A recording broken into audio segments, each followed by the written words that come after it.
Welcome to Learn English with Tech Leads with your hosts, Marcus and Sarah. Deconstructing world-class software architecture and engineering culture so you can master professional tech English. Let's dive in. Picture this scenario for a second. It's, Wednesday afternoon. Oh yeah, the classic Wednesday afternoon. Right. You're looking at your screen, deep in thought, and your American manager sends you a direct message, and it simply says, "Can we ship this by Friday?" That really is, it's the ultimate nightmare scenario for any senior engineer or engineering manager. I mean, it makes your stomach drop. Exactly. Because as a tech lead, you know the reality on the ground. Like, the original estimate for this feature was 2 weeks. Yep, not 2 days. Right. And since the project kickoff, the scope, the actual amount of work required, has grown by at least 40%. Wow. So hitting a Friday deadline isn't just difficult. It is completely impossible. It is. And here is the specific friction you face. If you were speaking in Spanish with your local team, you would know exactly what to say. Right, you'd be totally fine. Yeah. You would clearly explain that the deadline is not realistic. You'd say we need to set clear priorities, and you'd explain the massive risks of shipping right now. But in English, it's a different story. Exactly. Yeah. In English, in the heat of the moment, meaning when the pressure is highest and you have to react quickly, you freeze. Yeah, it happens to so many talented, brilliant senior developers. Mm. The language barrier combined with the management pressure, it just causes a mental block. You panic. Yeah. And all you say is, I don't think so. Or even worse, you say, I'll try. Ugh, yeah. Saying I'll try when you know it's technically impossible is, well, it's the most dangerous thing you could do for your career. It really is. It sets a trap for you and your team. Yes, exactly. And that panic is exactly what we're going to eliminate today. That's our mission for this deep dive. I love that. We are untacking a specific guide from our sources on the exact phrases elite Silicon Valley tech leads use to negotiate deadlines in English. And we aren't here to teach you basic grammar, right? Like, you already know English. Right, exactly. We are here to master management-level technical English, where tone is absolutely everything. That's so true. Tone is everything. But before we get into the exact phrases, let's pause to define a crucial piece of jargon from our source material. Good idea. Let's talk about technical debt. As senior developers, you already understand this technically, but it's important to understand how to use it in English management discussions. That's a great point. Let's explain that. Technical debt is basically the future cost of doing things fast and poorly right now. Right, like a shortcut. Yeah. For example, if you write messy code or, you skip writing your automated tests just to meet a Friday deadline, you are creating technical debt. Exactly. It Rob. means your team will have to spend much more time and money fixing that bad code later. Right. And when you use this phrase with American managers, it translates a coding problem into a business cost. Perfect definition. Now, the source material also mentions that using the wrong tone can destroy your credibility. Oh, definitely. Like, if you are too direct, you sound aggressive. But if you use too many hedges, you sound weak. So let's pause again to define hedges in a linguistic sense. Yeah, let's do that. So hedges are words that make you sound weak, unsure, or hesitant. Like what? Examples of hedges are saying, maybe, perhaps, I think possibly, or sort of. Yeah, I hear those a lot. Right. When you use hedges, American managers lose confidence in you. They think you don't actually know what you're doing, even if you are just, trying to be polite. Exactly. Because in Silicon Valley, directness is highly valued. So what do elite tech leads do instead of hedging? They use a framework, right? Yep. They use a core pattern. It's a 3-step framework. First, acknowledge the context. Second, explain the constraint.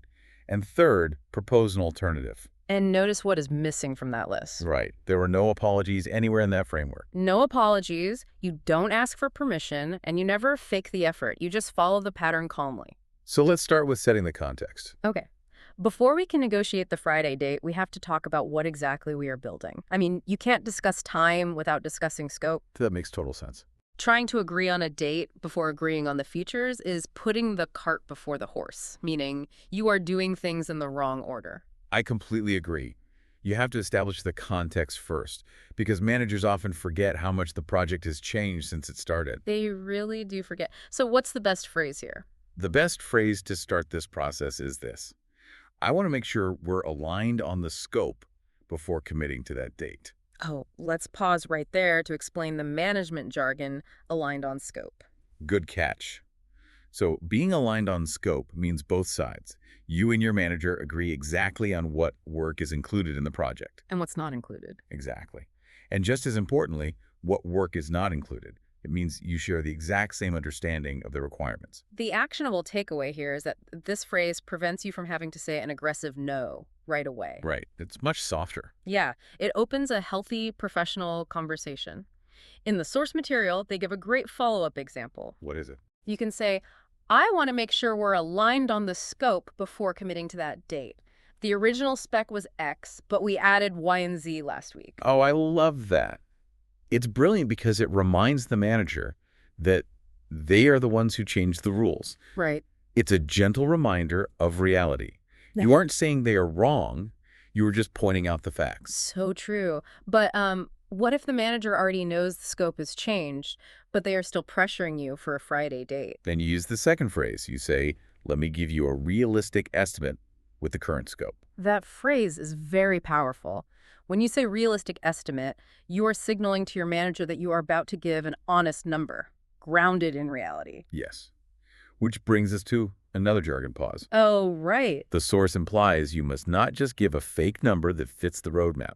Let's define roadmap in this business context. Okay, so a roadmap is the long-term, high-level plan of what the company wants to build over the next few quarters or years. Right, it's the big picture. Exactly. It's often a promise made to executives or investors. So sometimes managers want a feature finished by Friday just so their roadmap looks good to the executives. Yeah, they want to check a box. But as a tech lead, you must give an honest number based on the engineering reality, not a fake number that just makes the roadmap look pretty. Exactly. You are the engineer. You hold the truth of the system. Right. Now, sometimes the Friday deadline is technically possible. You can force the team to stay late and do it, but it's extremely dangerous. How do we communicate that danger professionally? That brings us to our third phrase. I want to flag a risk before we lock in that timeline. Oh, we have two quick terms to define here for our next jargon pause. Yep. Flag a risk and lock in. Let's explain them. So, to flag a risk means to point out a hidden problem so that everyone can clearly see it. Right, like raising your hand. Exactly.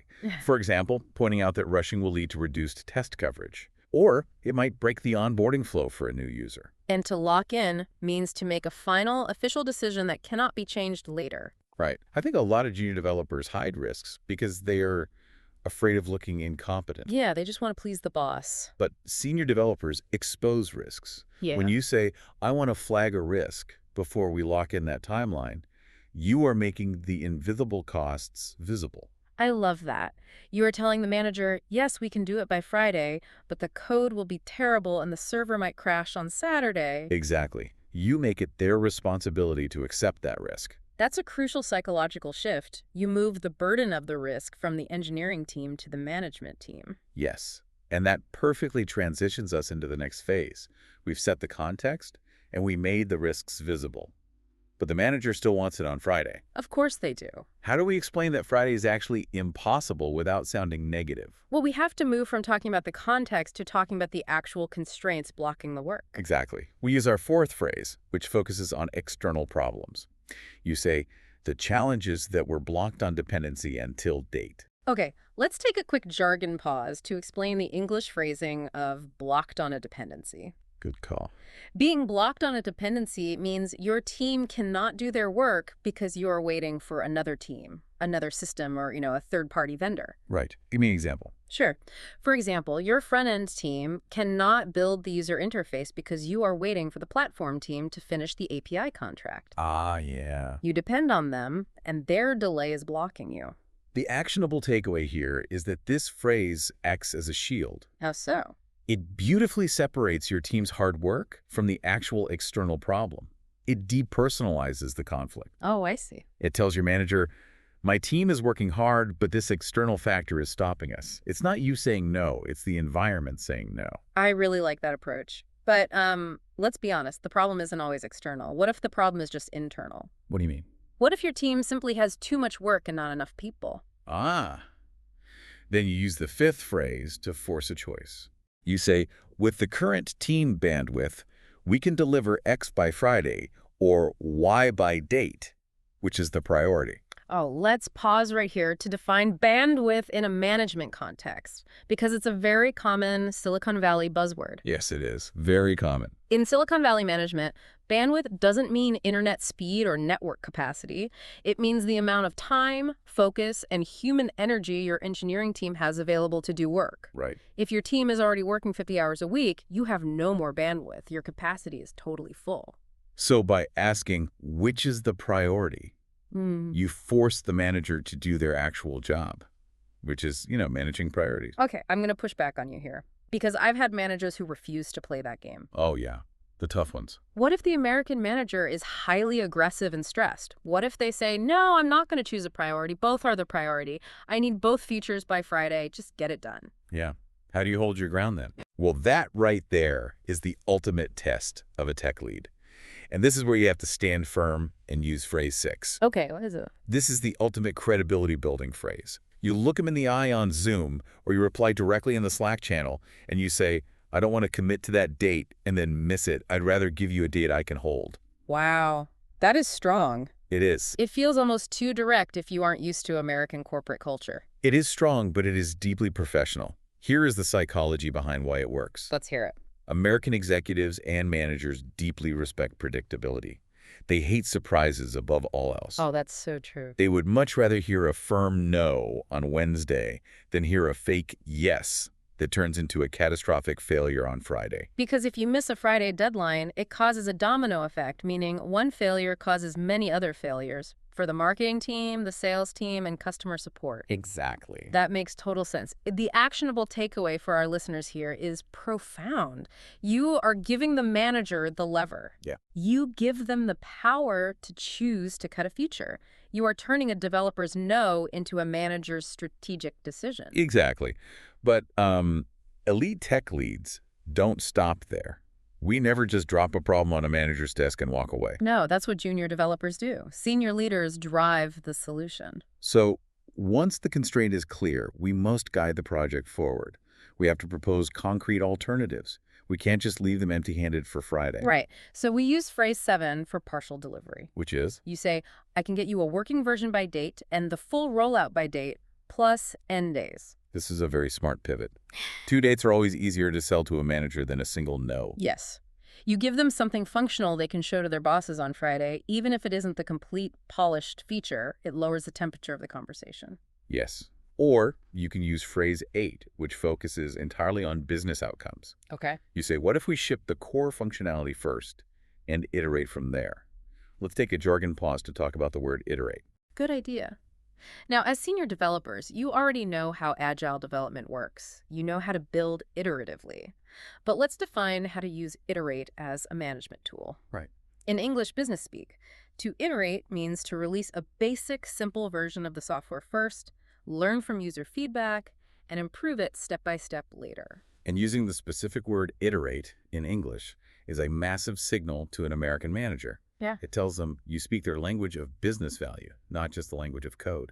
Wow, that's a great insight into their mindset. Yeah, and many American managers prefer this approach anyway because it reduces risk. Okay, let's look at phrase 9. This one is about resourcing. You say, I can pull in the date if we add one more engineer to the sprint. Is that an option? We need another jargon pause here for the phrase, pull in the date. Let's define it clearly. To pull in the date means to move a deadline to be earlier or sooner. Right.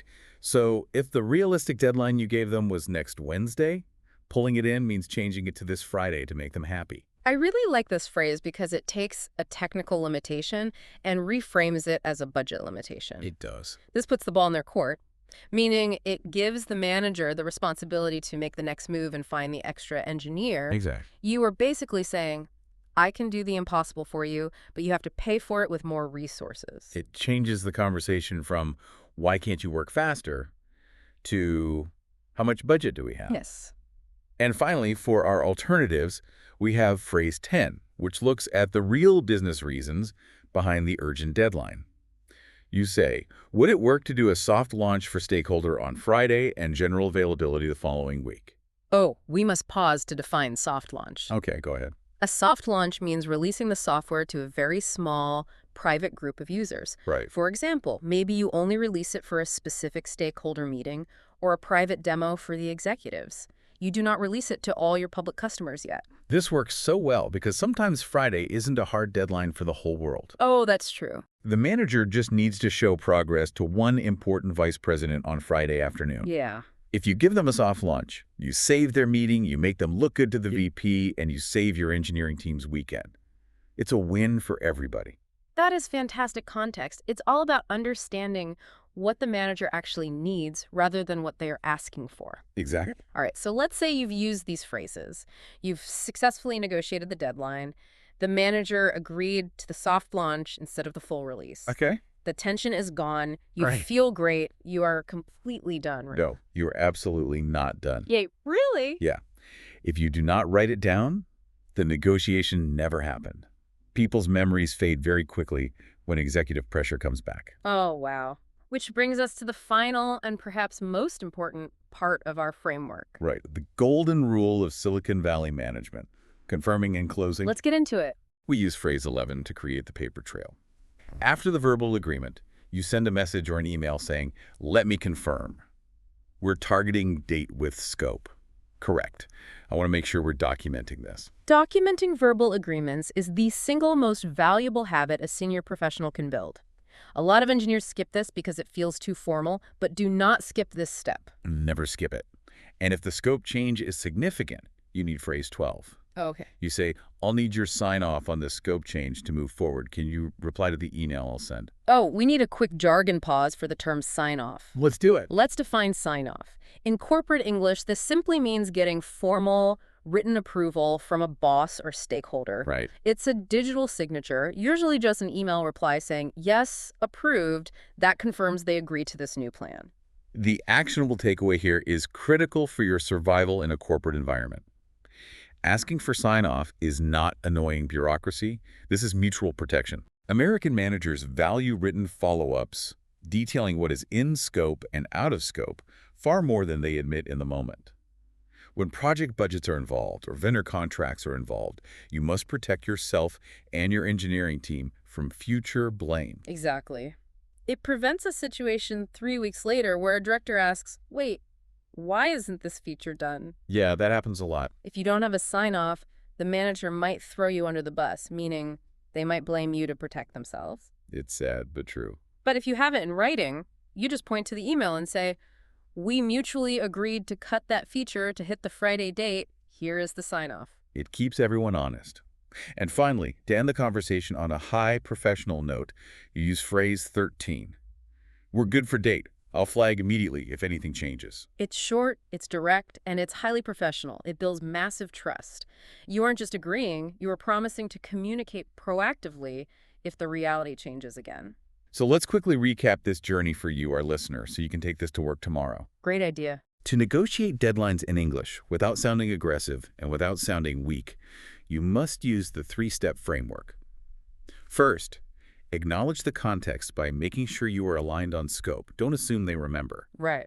Second, explain the constraint with honest bandwidth numbers, and don't be afraid to force a priority choice.